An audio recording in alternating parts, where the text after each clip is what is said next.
ចាសម្រាប់คลิปវីដេអូនេះអ្នកគ្រូសូមចែករំលែកពីពាក្យដែលលោកតាឌូបានប្រាប់ដល់កូនសិស្សគាត់ពីវិធីសុំពរពីទេវតាប្រចាំខ្លួនឲ្យបានសម្រេចផលលឿនតាមមានអ្វីខ្លះសូមស្ដាប់ទាំងអស់គ្នាលោកតាឌូរមែងមានសង្ឃដីកាចនិចថាមនុស្សគ្រប់គ្នារមែងមានទេវតាប្រចាំខ្លួនចាំមើលថែរក្សាតាំងពីកំណើតប៉ុន្តែជួយយើងបានច្រើនឬតិចប៉ុណ្ណានោះវាស្ថិតនៅលើចិត្តរបស់យើងជាធំព្រោះចិត្តរបស់មនុស្សយើងប្រៀបដូចជាទ្វារដែលនៅចាំបើកចាំបិទក្នុងការចាំទទួលការជួយពីអ្វីដែលល្អហើយលោកតាបានបញ្ជាក់ថាការសុំពរឲ្យសម្រេចផលឲ្យលឿនបំផុតវាមិនចាំបាច់មានពិធីអ្វីក្បូរក្បាច់វែងឆ្ងាយនោះទេប៉ុន្តែជារឿងដែលការមានចិត្តទៀងត្រង់ចិត្តស្មោះនិងការតាំងមាំក្នុងការធ្វើសេចក្តីល្អបើចិត្តយើងស្អាតពររមែងមកលឿនបើចិត្តសៅហ្មងពររមែងមកយឺតបើចិត្តលោភពរនោះនឹងមិនកើតឡើងឡើយវគ្គដំបូងដែលលោកតាឌូបង្រៀននោះគឺឲ្យយើងធ្វើចិត្តជាកណ្ដាលសិនលោកតាប្រាប់ថាបើចិត្តយើងរញ៉េរញ៉ៃការគិតស្មុគនិងការខ្លាចវាវិលវល់នៅក្នុងខួរក្បាលទេវតាក៏ពិបាកក្នុងការចូលមកជួយប្រៀបដូចជាយើងបិទទ្វារមិនឲ្យអ្នកណាចូលផ្ទះដូច្នេះមុននឹងយើងអធិដ្ឋានសុំពរអ្វីសូមឲ្យចាប់ផ្ដើមដោយការបិទភ្នែកថ្នមស្រូបយកដង្ហើមខ្យល់ចូលវែងមួយដកដង្ហើមចេញវែងមួយបន្ទាប់មកនឹកដល់ព្រះពុទ្ធព្រះធម៌ព្រះសង្ឃជាទីពឹងចិត្តនឹងស្ងប់ដោយស្វ័យប្រវត្តិនៅពេលដែលចិត្តស្ងប់ហើយចូលវគ្គទី2នោះគឺហៅទេវតាប្រចាំខ្លួនដោយចិត្តទន់ភ្លន់មិនចាំបាច់បញ្ចេញសំឡេងសូមឲ្យនិយាយនៅក្នុងចិត្តថាខ្ញុំព្រះអង្គសូមលំអោនចិត្តរំលឹកដល់ទេវតាប្រចាំខ្លួនសូមឲ្យលោកបានដឹងឮពីការតាំងចិត្តដ៏ល្អរបស់ខ្ញុំព្រះអង្គតែប៉ុណ្ណេះទេវតាក៏ដឹងភ្លាមឲ្យតែនិយាយចេញពីចិត្តពិតស្មោះត្រង់ហើយមិនមានចិត្តបៀតបៀនខ្លួនឯងនិងអ្នកដទៃវគ្គបន្តជាបេះដូងសំខាន់បំផុតនោះគឺធ្វើចិត្តឲ្យបរិសុទ្ធផូរផង់លោកតាឌូធ្លាប់បានមានសង្ឃដីកាមួយប្រយោគដែលសិស្សគ្រប់ចំនួនចងចាំនៅក្នុងចិត្តថាចិត្តល្អក៏បានទទួលពរល្អបើចិត្តអាក្រក់ពរក៏មិនចូលមកលោកតាចង់មានន័យថាបើយើងសុំពរដោយចិត្តលោកចង់មានចង់បានដោយមិនគិតសាងអំពើល្អពរនោះនឹងមិនកើតផលឬបើកើតផលគឺត្រូវចាំយូរតែបើយើងសុំឲ្យមានជីវិតប្រសើរឡើង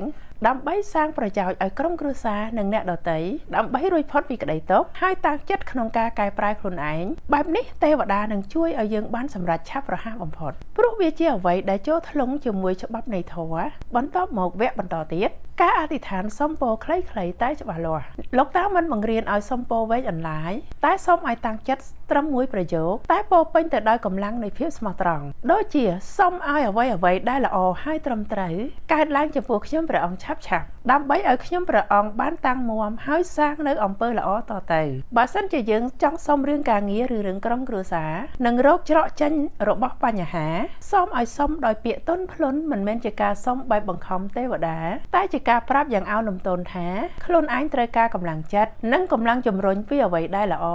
បន្ទាប់ពីអធិដ្ឋានរួចលោកតាឌូប្រាប់ចំណេញថាត្រូវសាងអំពើល្អហើយរងចាំទទួលពរនេះជាបេះដូងសំខាន់ដែលមនុស្សជាច្រើនមើលរំលងព្រោះធម្មជាតិរបស់ពរគឺគ្រាប់ពូជហើយសេចក្តីល្អប្រៀបដូចជាដីដែលនៅចាំទ្រគ្រាប់ពូជនោះបើយើងមិនចោះដៃសាងសេចក្តីល្អពរវាពិបាកក្នុងការកើតផលសូម្បីតែទេវតាចូលមកជួយក៏ពិបាកប្រៀបដូចជាមនុស្សដែលមើលផ្លូវមិនឃើញតែបើយើងតាំងចិត្តដែលល្អធ្វើរឿងតូចដូចជា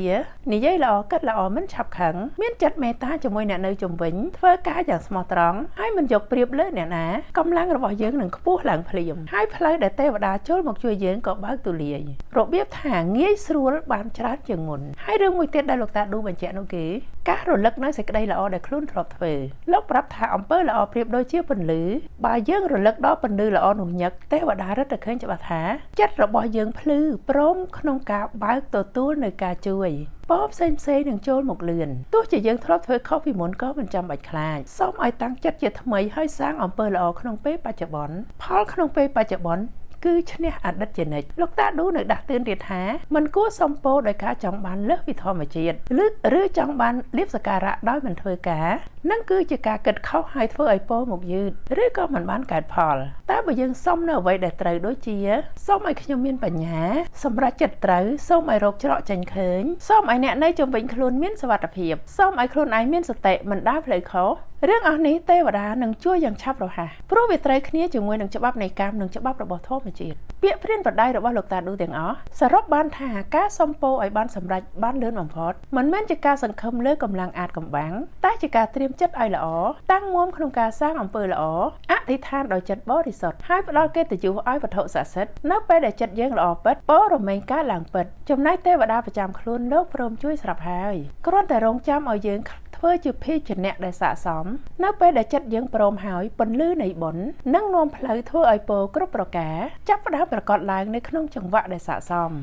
សមល្មមនឹងជីវិតជានិច្ចតាមពាក្យព្រានប្រដៅរបស់លោកតាឌូការសុំពរពីទេវតាប្រចាំខ្លួនមិនមែនជាការសុំពរតែម្យ៉ាងតែជាការសាងកម្លាំងបុណ្យឲ្យទេវតាដែលមានបែបបទដូចតទៅនេះគោលការណ៍សំខាន់ទេវតាមានតួនាទីឃុំគ្រងទេវតាប្រចាំខ្លួនមានតួនាទីមើលថែឃុំគ្រងយើងតែលោកអាចជួយយើងបានច្រើនឬតិចប៉ុណ្ណាគឺស្ថិតលើកម្លាំងបុណ្យរបស់យើងផ្ទាល់បុណ្យគឺជាកម្លាំងធម៌ពលការសាងបុណ្យដូចជាការសូត្រមន្តអង្គុយសមាធិធ្វើទានរក្សាសិលគឺជាការបន្ថែមកម្លាំងធម៌ពលទៅឲ្យទេវតានៅពេលដែលលោកមានកម្លាំងច្រើនលោកក៏អាចជួយហើយបើកផ្លូវឲ្យយើងបានលឿនជាងមុនភាពកតញ្ញូនឹងការសុំខមាទោសការសម្ដែងភាពកតញ្ញូនឹងសុំខមាទោសដល់វត្ថុស័ក្តិសិទ្ធិគ្រូបាអាចារ្យនិងទេវតាប្រចាំខ្លួនជាការបើកផ្លូវឲ្យលោកមេត្តាហើយចូលមកជួយយើងបានយ៉ាងពេញទំហឹងវិធីសុំពរដែលលោកតាឌូបង្រៀននោះគឺការសូត្រមន្តជ្រោយទឹកឧទ្ទិសបុណ្យកុសលឲ្យលោករៀងរាល់ថ្ងៃជាពិសេសមុនពេលគេងតាំងចិត្តឲ្យស្ងប់សូត្រនមោ3ចប់សូត្រសុំខមាទោសទេវតាប្រចាំខ្លួនសូត្រឬមិនសូត្រក៏បានតែណែនាំឲ្យសូត្រដើម្បីភាពរលូនឥឡូវចាំស្ដាប់ទាំងអស់គ្នាណានមោតស្សៈភគវតោអរហតោសម្មាសម្ពុទ្ធស្សៈនមោតស្សៈភគវតោអរហតោសម្មាសម្ពុទ្ធស្សៈនមោតស្សៈភគវតោអរហតោសម្មាសម្ពុទ្ធស្សៈអតិសុគតោអរហង្គពុទ្ធោនមោពុទ្ធាយៈបថវៃគង្គាភូមទេវាអង្គទេវាអកន្តកៈទេវតារុក្ខទេវតាពាលីជយមង្គលាអាចារ្យ៉ាងអាចារ្យទេវាមនីសិទ្ធិមេត្តាបេតុរោ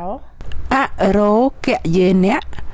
សុខេណាចៈខមាមិហੰហើយការសូត្រមន្តដែលអ្នកគ្រូណែនាំឲ្យសូត្រនោះគឺគាថាមហាចក្រពត្តិដែលជាបេះដូងសំខាន់តាមផ្លូវរបស់លោកតាឌូដើម្បីសាងបុណ្យនិងកែប្រែភពភូមិជ្រោយទឹកឧទ្ទិសបុណ្យបន្ទាប់ពីសូត្រមន្តរួចជ្រោយទឹកឧទ្ទិសបុណ្យខ្លីៗហើយសូមឲ្យផ្ញើកសែទឹកទៅតាមប្រម៉ែធរណីប្រម៉ែគង្គា